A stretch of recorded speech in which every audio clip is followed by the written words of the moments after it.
दोपहर के 2 बज रहे हैं। पश्चिम बंगाल के कोलकाता से करीब 200 किलोमीटर दूर पे एक शहर है आसनसोल। बात करीब 25 साल पहले की है।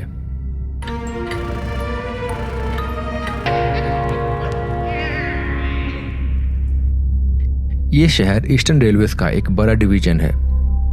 एक खूबसूरत रेलवे स्टेशन है यहाँ पे और शहर के कई लोग रेलवे के कर्मचारी हैं। रेलवे ने इन कर्मचारियों के रहने के लिए इंतजाम किया हुआ है। रेलवे की तरफ से इन्हें रेलवे क्वार्टर्स मिले हुए हैं। रेलवेज की यहाँ कई कॉलोनीज हैं। हर कॉलोनी में रेलवे क्वार्टर हैं।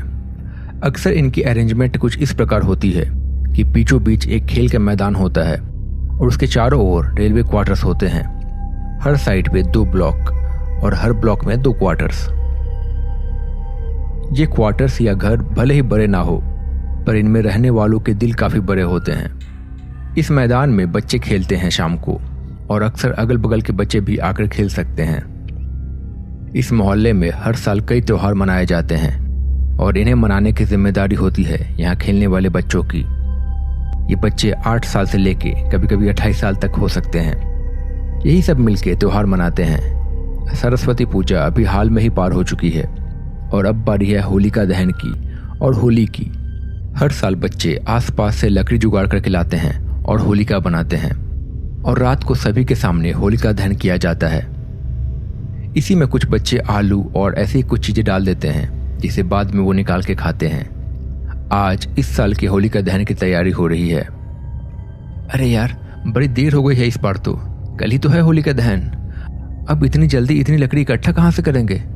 और फिर उन्हें बांध के होलिका भी तो बनानी है। मैंने देखा है पीछे वाले मोहल्ले में लड़कों ने बहुत सारी लकड़ी इकट्ठा कर ली है।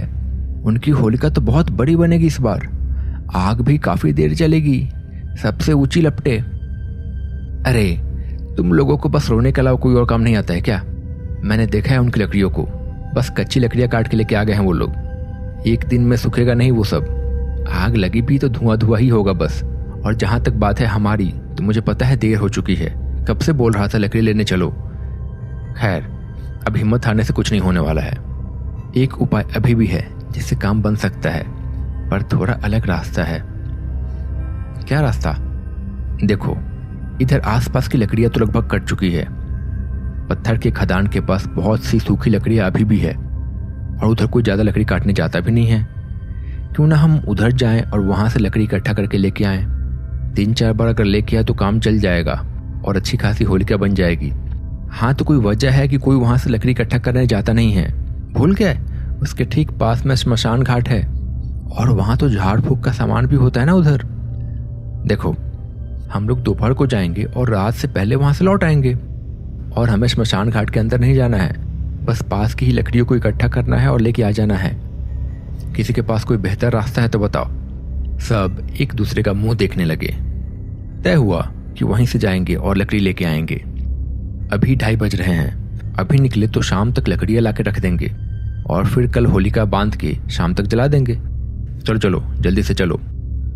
करीब 10-15 मिनट में सब लड़के अपने अपने घर में बता के कि लकड़ी लेने जा रहे हैं वापस उसी जगह पे आ गए। घर वालों ने भी मना नहीं किया। उन्हें पता था कि इनका हर साल का ये है। धीरे धीरे सब खदान के रास्ते की ओर निकल पड़े। ये रास्ता साफ नहीं था। देख के ही पता पड़ रहा था जैसे यहाँ बहुत कम लोग आते हैं। शुरुआत में हालांकि कुछ शराब की बोतलें और ग्लास जरूर नजर आ रहे थे, जो कि कुछ नशेड़ी लोगों के वहां होने का सबूत थे। रास्ते के दोनों ओर पेड़ थे, घने पेड़। पर फिर कुछ आगे जाने पे खाली जगह जहाँ बस घास और झाड़ियाँ। यहाँ पेड़ नहीं उगने का कारण ये था कि इसके नीचे पत्थर थे बड़े बड़े और उसके बाद फिर से जंगल और पेड़ थे।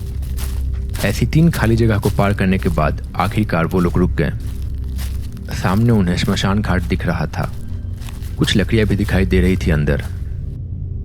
चलो, यहाँ पे काफी लकड़ियां हैं। जल्दी जल्दी यहाँ से लकड़ियां इकट्ठा करो और ले चलो। हम 2 बार और आएंगे, उसके बाद नहीं। अंधेरा होने से पहले हमें यहाँ से निकल जाना है। रितेश के कहे के अनुसार सबने थोड़ी थोड़ी लकड़ियां इकट्ठा कर ली और लेके वापस उसी रास्ते से आने लगे। कुछ ही देर में वो लोग मोहल्ले के मैदान में आ गए। आके उन्होंने लकड़ियां रख दी और वापस चले गए। इस बार चलते चलते राज ने पूछा, यार, यहाँ ये निशान और राख कैसी है? उन्होंने देखा कि खाली जगहों पे कहीं कहीं राख और कुछ निशान थे। एक दो हड्डियां भी दिखाई दे रही थी। तुम्हें अभी तक समझ में नहीं आया क्या? ये जगह, यहाँ काला जादू किया जाता है, तंत्र मंत्र, ये सब उसी के निशान है। चलो चलो जल्दी से लकड़ियां बटोरो और निकल चलो। वो लोग फिर उसी जगह पे पहुंच गए और लकड़ियां इकट्ठा करने लगे।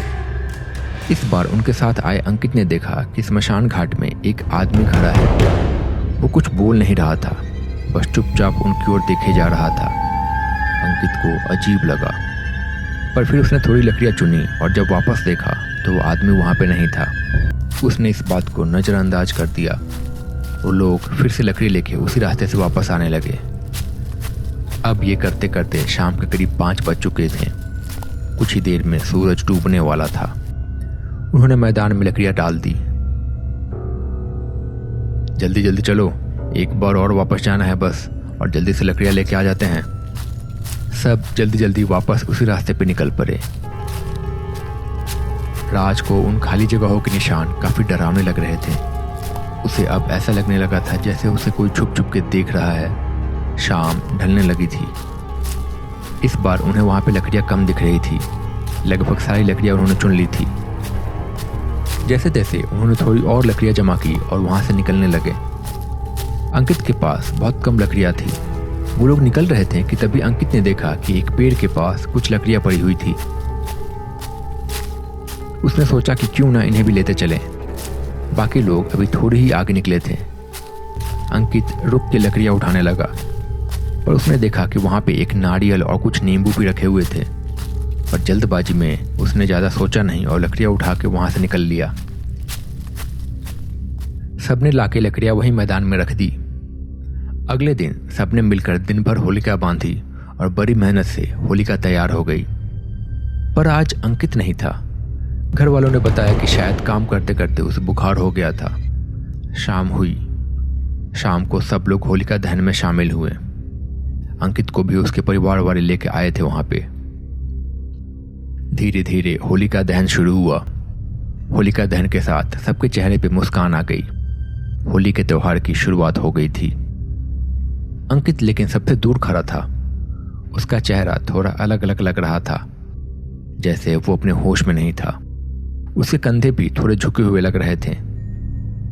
1-2 घंटे बाद होलिका दहन की लपटें कम हो गई। सब दोस्त वहीं पे बैठ के बातें कर रहे थे। उन्होंने अंकित को भी वहीं बैठा लिया था। अंकित लेकिन चुप था। वो लोग कुछ बातें कर रहे थे। तभी अचानक से अंकित उठा और सामने अंधेरे की ओर जाने लगा, पर शायद आशीष ने ये देख लिया था। वो उसके पीछे पीछे जाने लगा। उसने अंकित को आवाज लगाई, अंकित, अंकित, भाई कहाँ जा रहा है? अंकित ने उसकी बात का कोई जवाब नहीं दिया। कुछ दूर और आगे जाने के बाद अंकित रुक गया और हंसने लगा। उसकी हंसी डरावनी लग रही थी। रात के 12 बज गए थे। बाकी दोस्त थोड़ी दूर पे थे। अंकित अजीब सी आवाज में घुर्राने लगा। आशीष उसे देख के घबरा गया। अंकित के अंदर से एक प्रेत बाहर आया। वो देखने में बहुत भयानक लग रहा था। अचानक से वो अपने चारों पैरों पे चलते चलते अजीब सी आवाज करते हुए आशीष की ओर बढ़ने लगा।